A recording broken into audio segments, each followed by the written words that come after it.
What's up mga idol? Tyler Bay, may matinding babala para kay Benny Boatwright.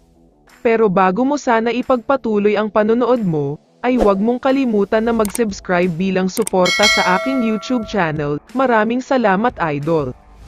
Pagkatapos nga ma-eliminate ng Barangay Ginebra sa semifinals, isa lang ang ibig sabihin niyan, magkakaroon ng bagong kampiyon sa Commissioner's Cup dahil hindi successful ang Ginebra na depensahan ang title nila.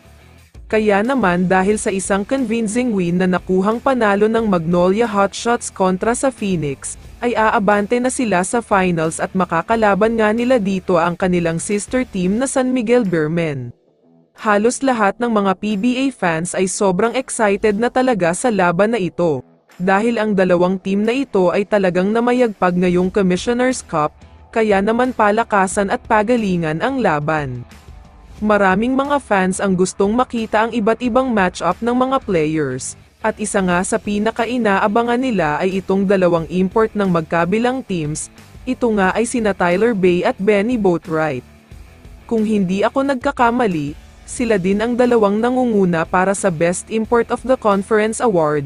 Dahil sobrang taas ang statistical points nilang dalawa, wala nang iba ang nakakalapit sa kanila pagdating sa mga puntos. Kaya siguradong walang kahit isa sa kanila ang aatras sa labanang ito.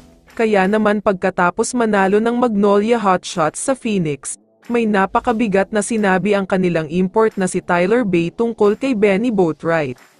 Ayon kay Bay ay sobrang excited na daw talaga siya na makaharap ang sinasabing super import ng SMB, mataas nga daw ang expectation niya kay Boatwright dahil sabi daw ng lahat ay sobrang magaling at mahusay siya.